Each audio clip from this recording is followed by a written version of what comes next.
Welcome, everybody, to the Ultimate Swimmer Monday Motivation Show. I'm your host, Josh Davis, along with my awesome co-host, Noah the Genius Yanchulis. Today is Monday, May 2nd, 2022, 5/2/22. And we just got back from two big meets this last weekend. I was at Masters Nationals in San Antonio, Texas, my hometown, with over 1,800, that's right, 1,800 swimmers of all ages from 19 to 90. And Noah, you were in Greensboro, North Carolina, at the U.S. team trials in Greensboro with 500 of the top swimmers in America, where they were picking the USA team for the Budapest World Champs. So I hope you had a great time in North Carolina. Yeah, it was a lot of fun. It was good to be back there. But yeah, it was fun to see everybody and see the pros, and it was fun. It was a lot of fun racing, which we'll talk about in a little bit, hopefully. Yeah, our guy JT was there and all the big names, so we'll talk about that later. And I'm going to talk about all the records. Over 50 records were broken at U.S. Masters Nationals, and a couple of U.S. Open, and a world record was broken at your meet, the team trials. Yeah. So, what I noticed about both meets is there was a lot of smiling, a lot of laughing going on. And so that's going to be our Monday motivation theme, is the power of laughter, the power of smiling. And our 7 habits of highly effective swimmers that we always reference, we talk about the power of streamline and technique. We talk about the power of fueling and proper nutrition. We talk about the power of weights and pushing through pain barrier and training twice a day. We talk about the power of goal setting and visualizations. But sometimes I think we overlook the power of just simply laughing and smiling. And if there was ever a meet that's all about laughing and unconditional love and cheering, it's Masters Nationals. And in my opinion, the only meet that has more smiles is the Special Olympics, because that is like the epitome of pure swimming joy and unconditional love and physical release. There's nothing quite like the Special Olympics, but Masters Nationals is kind of close. And because everyone there is just really thankful to be there. They're just thankful to be moving and able to participate and race. And of course, when you catch up with your old high school swimming friends and old college swimming friends, you can't help but smile and start laughing and talk about old times and jab each other and laugh with each other. And I felt like the team trials in Greensboro, North Carolina had a nice relaxed feel to it. You know, a lot of people were laughing, enjoying. You saw some of the post-race interviews, a lot of laughing. And, you know, there wasn't quite the big pressure and finality that you see at Olympic trials. It had that nice balance of pressure, but a lot of fun. Yeah, for sure. And I was going to say, the one thing I noticed too a lot was that everybody seemed really, really happy to be there. And just like you said, it's not as much pressure as Olympic trials. The stakes aren't quite as high, even though we're still deciding a national team. But the post-grad people, so people that have graduated that are still training with the college teams, they seem like they were having the most fun out of anyone there. Like, so Caleb Dressel was there with the Florida group. You know, there's all the UGA, the Georgia pros that are there. There's a lot of Arizona guys that are, you know, post-grad that are still training there with Bob Bowman. But, you know, you had that at Texas, obviously, as a pro training with the college team. And to me, like, I never got that. The meets I've gone to since college, I've gone by myself. So it's like kind of sad not being with the team anymore. But that to me is like the coolest thing to see, is the pros interacting with the college kids just the whole time and cheering for everybody just as much as anyone. It's awesome. Yeah. And even some of those pros that don't have a big team like Florida or Texas, they still bond with each other and really look forward to the meets just to see each other. Yeah. So that's always fun. So I want to explore the power of smiling and laughter for a few minutes. And it also made me think, because I'm listening to this Audible, it's by the comedian Martin Short, and he was on Saturday Night Live, and he's been on lots of stuff. And his new biography is called I Must Say, and that's off one of his lines from one of his characters. But I'm just laughing as I'm sitting in the airport and sitting in the airplanes, and you know, wherever I'm going, I'm just laughing uncontrollably, and the people next to me are like, "What's wrong with this guy? He's just busts out laughing all the time for no reason." But I'm listening to this hilarious biography.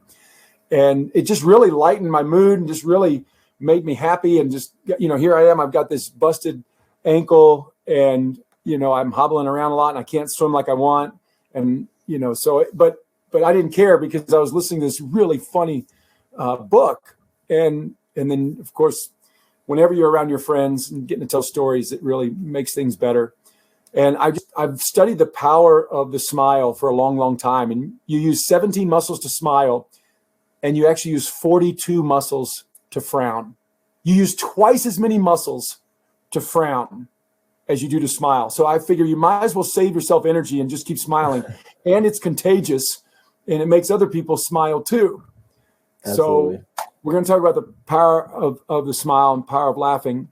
And anxiety and laughing can't really exist in the same space. Like when you really bust out belly laughing, the anxiety goes away, even just for a few seconds. It's completely gone. And so I think that's what we need to try and have in our life, especially meet weekends or right before a race, is, have that really nice balance of smiling and laughing so that anxiety doesn't overwhelm us. And to lighten you guys and put a smile on your face, I'm going to share with you guys for the first time ever on this podcast, my most embarrassing moment. And I only share this at our OC, our Oklahoma Ultimate Swimmer Camp. So it's really, really special. So Noah, you've heard it before, but anybody out there listening, if it makes you smile and laugh a little bit, I'm happy for that. But it was really, really embarrassing to me. But are you ready, Noah? I'm ready. Okay. Now, it happened to me when I was 18 years old, the prime of my coolness. I was at my first big U.S. Nationals, similar to the one you went to. They were picking 3 teams. The one you were at, they were picking 1 A team. The one I was at back in 1990, they were picking 3 USA teams. A team was going to Canada, B team was going to Cuba, and the C team was going to England. So, Noah, guess which country I wanted to go to? Well, I'm guessing that you wanted to go to England. That's right. You're right. How'd you know? And This is a lucky guess. So, of course, I wanted to see all the cool history and architecture of England.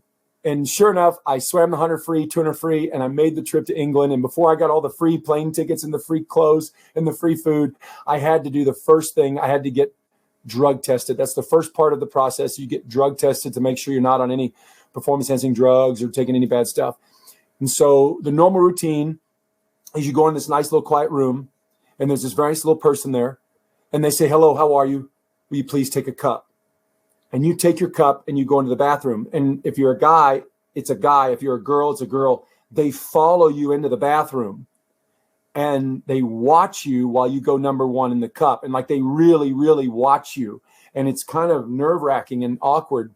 But this is the part of the process. And so my first time to do this, I walk into this, not a quiet private room. I walk into a huge room. And these are, of course, they're picking 3 teams. So there's like 30, 40, 50 people in this room. And these are all the people I've been hoping to meet my whole life. All the other Olympians and world record holders and everybody I've been reading about in my swimming magazines since I was a kid. And now they're all in the room and I was on the team with them and it was going to be great, but I didn't have time to talk to anybody. I grab my cup and I go into the bathroom and I come out with a nice full cup and I'm looking for a place to sit down and there's only one seat open and it's right next to this really nice, pretty girl. And I thought, oh my gosh, this is so exciting. She's 18, I'm 18. She swims the 200 free, I swim the 200 free. I thought, what a great chance to make a new friend. So looking as cool as one can with their TT in their hand, I go and sit down next to her. And so, first impressions are so important. So I plan my lines in my head of how I'm going to introduce myself. And then I turn to say hello. And then all of a sudden, as I was turning, the cup hit my knee.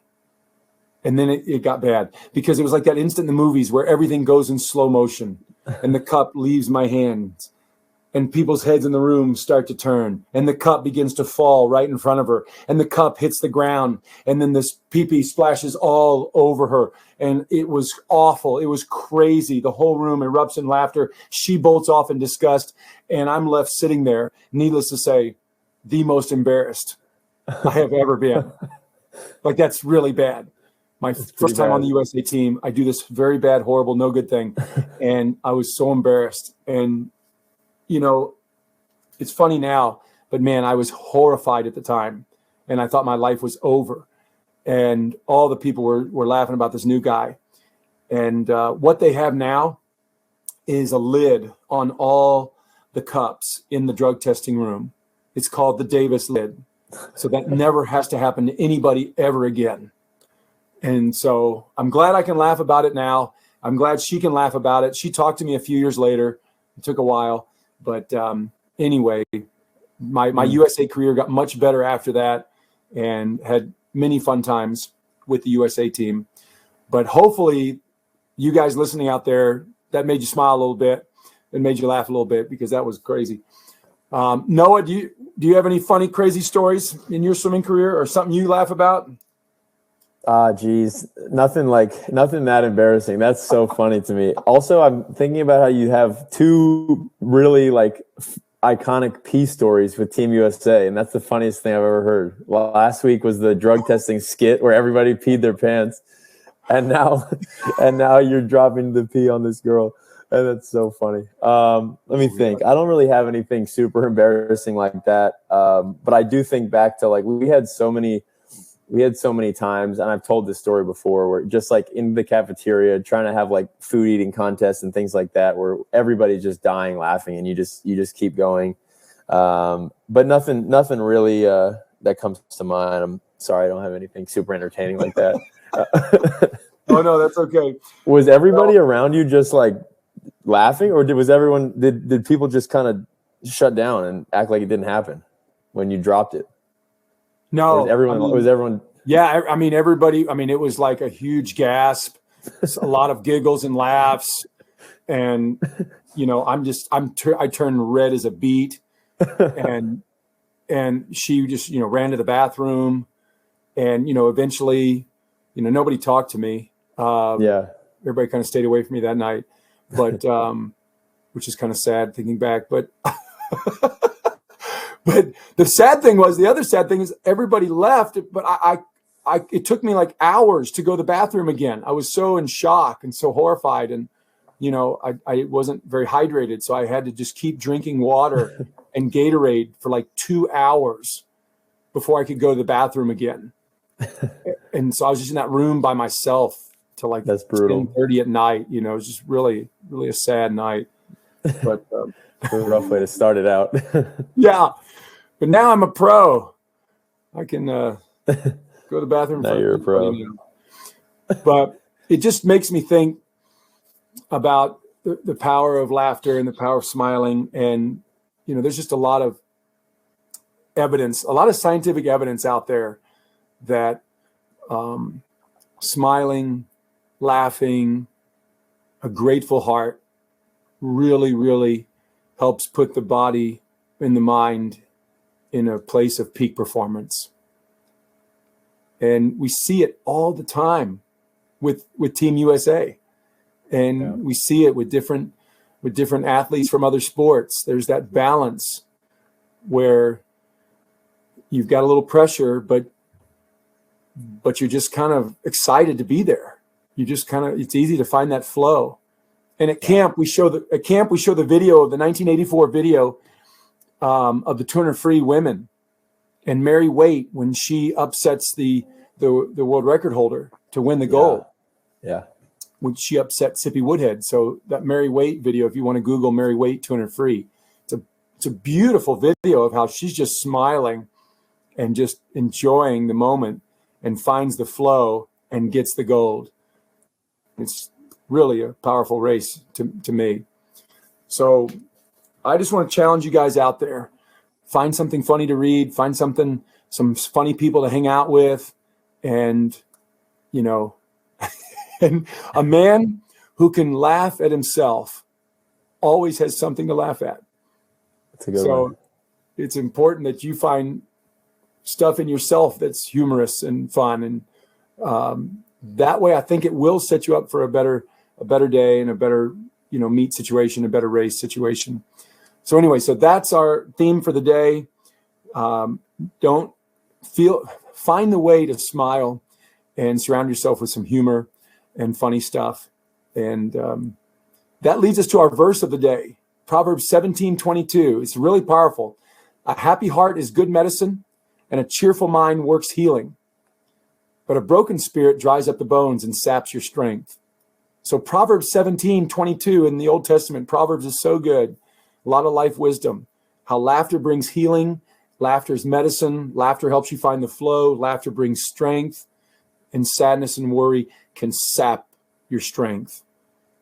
And, the Bible teaches that Jesus was a man of sorrows, but also that kids flocked to him. So I believe that Jesus showed the whole range of human emotions, that he knew how to smile and he knew how to laugh, even though he, faced a lot of hardships and suffering. He also knew how to smile and laugh and get along with others, especially kids. And the best Jesus I've ever seen represented on TV is in this new series called The Chosen. Noah, have you seen that movie series on TV online called The Chosen? No. Okay, I got you. Another one you can watch. Another one. What is it on? Is it on YouTube or what? Or Netflix? Or no, what? you just download the app called The Chosen and you watch it for free off the app. And it's good? It's pretty solid? Oh, it's amazing. It's amazing. I recommend it to you. Anybody listening, download the app, The Chosen, and watch it. I think they have like 6 or 7 or 8 episodes now. That's cool. It's really good. That's awesome. So the power of smiling and laughing. There you go. Love it. Okay, let's move on to this week in history. Noah, I got some good ones for you. All right, bring it on. Let's see what I don't know this week. May 2nd, 1876, the first home run in baseball takes place. Wow. 1876. Baseball's been around a long time. It's crazy. Now, a while later in 1939, May 2nd, 1939, the Iron Horse, Lou Gehrig, the famous first baseman for the New York Yankees, he would not suit up for the first time in 13 years. He ended his streak of 2,130 games in a row. Lou Gehrig felt like something wasn't right in his system. Turns out he had this degenerative nervous system that eventually took his life a few years later. We now call it Lou Gehrig disease or AL disease. And so he started over 2,000 games in a row. And that record, Lou Gehrig's record for consecutive games, stood for 56 years till, I bet you know this guy, Cal Ripken Jr. broke it in 1995 while playing for the Baltimore Orioles. Of course. My parents went to that game. Oh, wow. They were there. Yeah. Yeah, they lived in Baltimore right across the street from the stadium. Yep, they went to the game. It was his 2,131 games that broke the record. He went on to play for 3 more years. The ultimate record was 2,632 games in a row, finished in 1998. He played from 1982 to 98 for 16 years. He didn't miss a game. That's a record that will never be broken. It's insane. It wouldn't have been broken if Cal Ripken wasn't around because Lou Gehrig would have had it, but that's an insane number. 16 years in a row without ever missing is crazy. He probably was smiling and laughing a lot through a lot of tough times in those years. Yeah, just kept going though. Cal was special. Yeah. It made me excited about how to get over 2,000 practices in a row without missing. Jeez, it's a lot. How many years is that? I don't know. It's a lot. I don't think I have that. Well, if I swim till I'm 70. No, 2,000. That's only 5.5 years in a row if you go every single day. Yeah, that's a good goal. So you go for 5.5 years. It's actually 5 years and 3 months. So you go 5 years and 3 months every day without missing, and it's 2,000 days. Well, that could be a good goal for some of our middle school and high school listeners. Yeah. And college listeners, just start now. See the Iron Swimmer Award. Yeah, the Iron Horse Swimmer Award. So May 2nd, 1972, Dwayne "The Rock" Johnson was born. One of my favorite movie stars. What's your favorite Rock movie? The Rock with Dwayne Johnson. Do you have a favorite? Ooh, to be honest, okay, I really like Jungle Cruise, and I don't really like The Rock that much as an actor. But did you see Jungle Cruise, the new Disney one? I was going to say that was one of my top 3 Rock movies. For sure. I really like that one. But yeah, I think he's an inspiration to me because I really want to get big in the weight room. But I honestly can't say I love his acting. His movies are kind of corny, which is fun though. That's what makes it fun. But I thought Jungle Cruise was really good. Yeah, I think he's grown tremendously as an actor. Yeah, for sure. He's not like Jack Nicholson, but Academy Award, but the guy has really grown as an actor. I'm very impressed with his progress. And he's basically, he and I are the same age. He just turned 50. I turned 50 in September. It's crazy. He's 6'5", 260 pounds of pure muscle. It's just incredible. And now he's, does so much good for the world. He's the highest paid movie star on the planet right now. I really enjoyed Red Notice, the one that came out on Netflix last year. Yes, that one is really good. I thought that was kind of fun. That was kind a good of one. a, you know, the epitome of the Rock personality. Yeah, But absolutely. Okay, here's a good one. You're going to like this one. May 2nd, 2000. Guess who was born May 2nd, 2000? Let's see. May 2nd, 2000, 22 years ago. 22 years ago. He swims our event. He won 2 gold medals in Tokyo in the 200 free and the 4x200 free relay from Great Britain. Oh, Tom Dean. Dean. Wow. Tom Dean was born 22 years ago. He's only 22? Yeah. That's kind of shocking. I did not know that. Wow. Yeah. I thought he's he kind of was a young guy. Yeah. Wow. But he does our favorite event. He really showed up great at Tokyo, put on a show. Yeah. So, that's awesome. By the way, yesterday, May 1st, Alain Bernard was born. He broke the world record multiple times back in the 2008, 2009 range.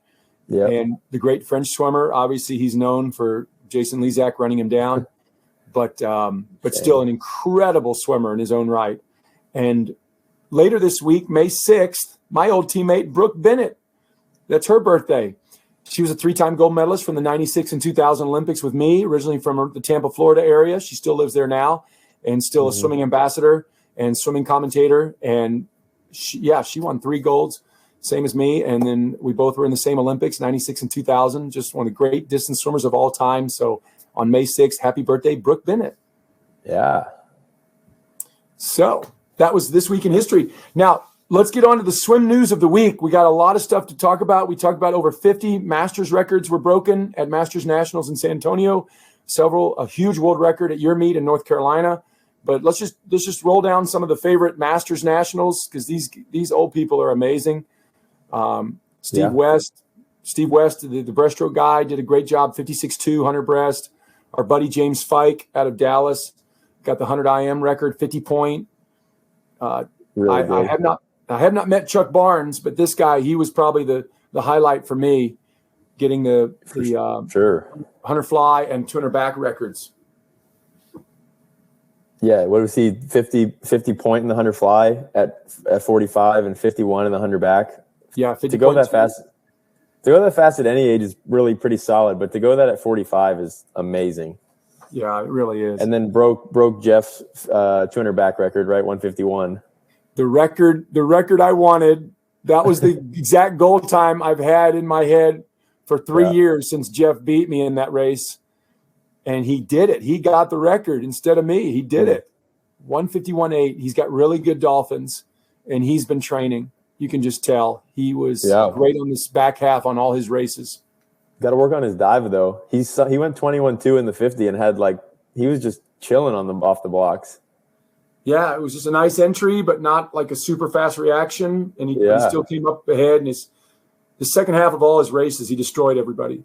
Yeah, he did. That was really impressive. I thought the Rick Colella, his swims were insane to me. He's 70 years old and he went under a minute in the 100 IM. That is the most shocking thing I've ever heard. If you really look at his records these last 20 years, and especially this last weekend, it truly is impressive. He doesn't look 70. He looks like, about 55. It's just fascinating the way this guy can dominate all his races, breaststroke, IM. And it helps to be a breaststroker IMer, but even his freestyles were really good. Yeah, really impressive still. Even he went 4:43 in the 400 IM, which a lot, 99% of 70-year-olds in the world can't even finish a 400 IM. 99.9% of 70-year-olds. He's probably the only guy. It's awesome. Yeah. If you live clean and just don't stop swimming, it's pretty powerful what can happen. Yeah, absolutely. That's definitely, he's definitely an ultimate swimmer. Like that guy lives it out and he proves it. We should get him on the show. Yeah, we need to interview him. That would be cool. See if he does anything special. Yeah. But anyway, I just think it's so neat that the crowd was back at Masters Nationals, basically off, a 2-year break. And obviously I couldn't race because of my twisted ankle. It's still black and blue and kind of all balloony. But I it really, watching these guys and seeing their times really fired me up for next April's Masters Nationals. And there's a rumor that it's going to be in Irvine, California, one of my other favorite pools. So I'm excited to try, and even though I won't be in Chuck Barnes's category anymore, but that's the fastest old guy that I know of right now for the freestyles. So that really fired me up to train and try and race him and be ready for when he and I do race each other for free and back. So thanks, Chuck. And thanks to all the people at Masters Nationals who inspire so many of us. Yeah, that was awesome. Yeah, you're going to be in a good spot, though, because you're at the bottom of the new age group starting next year. So you're going to be hopefully killing everybody. Yeah, I got to go for the records right away when I'm going to turn 50 for the 50-55 group. Yep. Well, now give us the good news about Greensboro. You were there. You were there with Caleb and Katie. You had our guy JT, our breaststroker, and you were mingling on deck, meeting all the coaches, saying hi to everybody, and saw the world record. So tell us what you thought. Yeah, well, I just want to shout out JT first. So JT Amrine, our college guy, it was his first long course meet in over 3 years. He hasn't swam long course very much in his life, but he ended up going 102.9 in the 100 breast, so that was huge. Got a, I guess, unofficial Olympic trial cut because they'll re-release the cuts, but it was such a good swim for him. And, technically like a 5-second drop in that event, but he just hadn't swam in so long. But hopefully he'll go to Irvine at the end of the summer and race again. I think he can go faster. But no, it was awesome to see all the fast swimmers there. I was able to, peruse around deck and meet some of the coaches and some of the swimmers and just, and see a world record. Obviously, I think Hunter Armstrong's world record was probably the highlight of the meet for most people. But no, it was really, really cool. And like I said, it was really fun to see the college kids with the pros and mixing in. And on top of that, there was a lot of young, super fast swimmers. Thomas Heilman, the age group prodigy from Virginia, was there. Virginia? Is it Virginia? I think it's Virginia. Yeah, Charlottesville. And then there's a great swimmer from Maryland, from the Cumberland YMCA, out of nowhere, named Daniel Deal, who went 53 in the 100 back, and he's only 16. That was awesome. And then I want to shout out to Annapolis, Maryland. There's a swimmer named Joseph Hayburn who swims at Annapolis Swim Club, which is like right down the street from my parents' house. And he is only 17, but he made the C final. I think he swam in the 18 and under final, and the 100 back went like 55.5, which is such a good time. And he's a pretty small kid too, so he's going to have a bright future. But it was awesome. I mean, I could go through all the swims really, but I think my favorite swim other than Hunter's swim was Charlie Swanson tying for first with Nick Fink in the 200 breaststroke.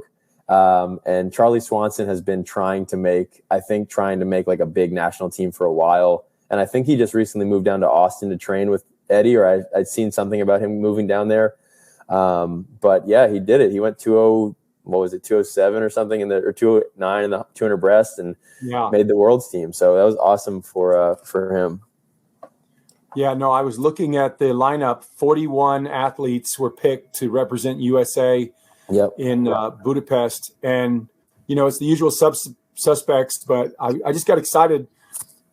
Phoebe did her thing in the 200 back. Catherine Burkhoff made the 50 back. I was friends with her dad, David Burkhoff. Mm-hmm. Mallory Comerford made it back. She's on a relay. That was cool. Yeah, that was really cool to see. And Ryan Held also made it back, which was great. Yeah, that was huge for Ryan. Yeah. Interesting, Kate Douglas, just the 200 breast and free relay, no 200 IM. I thought that was kind of interesting. But yeah, she swam the 50 free on the last day and was just missed it by a 10th or something. The 50 free was the top 5 were separated by 5 100ths. It was top 4. It was so close. Yeah, that was crazy. Women's 50 was so close. And then you got Haley doing her thing, flicking her 200 fly, 4x2 relay. Yeah. Oh, Katie Grimes, of course, was awesome. Katie Ledecky and Katie Grimes did their thing. Leah Hayes is the new 200 IM girl. That was cool. Yep. That was really cool to see that. Yeah, she was great. And Alex Walsh was amazing in the 200 IM with 207, which is, I think, 2 seconds faster than she went at trials a couple months ago or a year ago. But the Texas guys, Josh, did awesome. Kobe Carroza made the team. Carson obviously made the team, which was probably a huge relief for him. Shane Cassis made the team. So like a bunch of the Texas guys were really on. So that was cool. Yeah. Yeah, no, I'm happy. It was a big stepping stone for Carson Foster to kind of cement his place on the A team. Yeah, Kibler looked really good as well. Yeah, Kibler's on it. So, yeah, no, it's a solid men's team. But, yeah, I was looking at – I knew everybody except Charlie. So it's funny you mentioned him because I had to look him up, and it still says Club Wolverine, but that's cool if he's training in Austin with the Texas guys. I saw a post a couple months ago of him at the Austin pool, and I don't know, maybe I just got it wrong or something like that. He did go to Michigan. Oh, and there's another new Charlie Clark from Ohio State, made the 800 in the mile. Yeah, I want to just say I don't know anything about Charlie Clark, but just watching him swim, he is very short. He's probably like, I don't know, he's probably like 5'9". Like, he's pretty small, and he just spins his arms for 14 minutes or 15 minutes, and it's like the most amazing thing I've ever seen. And he just fights. He just sits in there, kind of like Fink does, honestly, and then he just cranks it at the end. But it is that was really, really cool to see. The Ohio State guys and girls did really good last week. Yeah, no, I was happy for them. So here's what happens next for Team USA. June 6th, they fly to Croatia for a beautiful training camp on the coast of Croatia. And they say that's one of the most beautiful training spots in the world that Team USA does. So that's going to be cool to see their pictures when they're training camp in Croatia. Then June 14th, about 8 days later, they move into Budapest and train for a few days. And then June 18th, the 7-day meet starts. So 7 days of racing, June 18th through 25th. And then they come home June 26th, hopefully the most decorated, fastest, best swim team in the world again. So that's going to be fun to see how Team USA does at the end of June. Absolutely. I think I don't remember what I was just going to say. It was the 400 freestyle. I just wanted to talk about for the men. I don't know, Josh, if you saw the race, but it was Kieran Smith and then Ross Dant from NC State. I heard about it. I hadn't seen the replay yet. They were battling the whole time. And Trey Freeman, so Bobby Fink didn't swim this race, but Trey Freeman's also swims at Florida with those guys. And he's kind of like a very muscular version of a distance swimmer. He seemed pretty jacked to be a distance swimmer, honestly. Yeah. But he's like probably in fourth or fifth. He's a body length and a half behind going into the last 50. And he literally did exactly what Bobby Fink did at the Olympics last year, where he just ran down everybody. And then him and Kieran go 1-2, both from Florida. The whole Florida sideline goes crazy. That I forgot about. That was my favorite moment of the whole meet. That was insane. Well, I saw Trey go nuts on the lane line. Yeah, he was just going crazy. So he must have known he pulled a Finkster on. Because as soon as he touched, everybody just looks up because it was super close, and then looks back, and the whole Florida sideline, Nesty and the whole team was just going insane. It was awesome. I love moments like that. I mean, I feel bad for Ross, but. I was like, oh, that sucks, but it was so cool. Yeah, it's amazing. Yeah. Well, that's great. And a lot to be inspired by from these swims this last week. So you guys go watch them online, go study their technique, get motivated by the awesome Team USA people. That's one of the best ways you can get motivated is study their swim, study their technique, study their pre-race look. You see who's smiling before the race. And see how it affects their performance. I guarantee you, if they're grinning, they're going to be winning. I just made that up, by the way. We should make a T-shirt. That's a T-shirt right there. If you're grinning, you'll be winning. So just want to remind everybody at the end here that we have some incredible clinics, Ultimate Swimmer clinics and camps coming up. June 6th through 8th is our first Ultimate Swim camp here in Oklahoma with Noah and I. The second one is June 20th through 22nd. The third one is July 3rd through 9th. July 18th through 20th. And we have our big Christian swim camp in New Braunfels, Texas, July 3rd through 9th. But if you want one of the Olympians to come to your team, just email us, josh@joshdavis.com, and we can bring some Olympians straight to you if you can't come to Oklahoma or Texas for our camps. So, Noah, anything else in closing? I don't think so. Just keep smiling. If you're grinning, you'll probably be winning. That's a good one. I love that. That's right. Well, hey, guys, thanks for listening to the Ultimate Swimmer Monday Motivation Show. On behalf of Noah Yanchulis, I'm Josh Davis. We hope to see you around the pool soon. Until then, keep smiling. and keep streamlining. Bye-bye, everybody.